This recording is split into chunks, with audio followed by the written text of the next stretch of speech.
You've got a property though, haven't you? I do, yes. I have a property in Italy.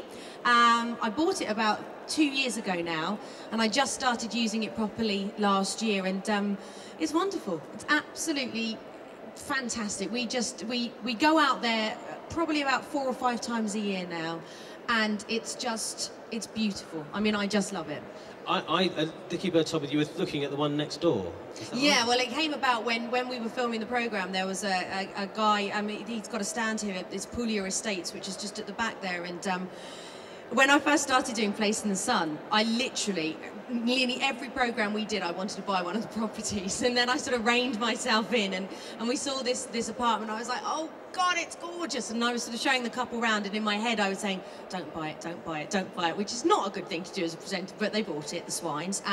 But I said to Nigel, who runs the Puglia Estates, if you ever get anything else, let me know, and he did.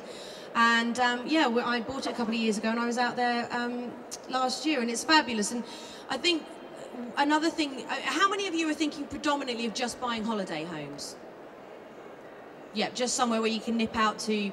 One of the things you have to think about if you're doing that is who's going to look after it when you're not here, when you're not there. That's quite an important one. And also, how many times a year are you going to use it? With our place in Puglia, we use it just in the summer months at the moment, because we have a 2-year-old that gets really bored when it's raining. It's fine when you're in your own home, but not when you're abroad. So I managed to find an English guy that lives in the village that I own the house in, and he looks after it for me. He's called Len, and he goes in twice a month, 60 euros a month, sends me a little written report. Anything needs doing, he'll do it, and just charges 20 euros an hour to do it. So wherever you're thinking of buying, make sure that you get a Len, because they are brilliant, you know, because they will sort everything out for you. And if you're buying through a developer or on a big development, check what their management company and schemes are, because a lot of the time you can hire management companies to look after it for you and potentially rent it out as well. That's another thing. Anyone thinking of renting out the property to cover your costs?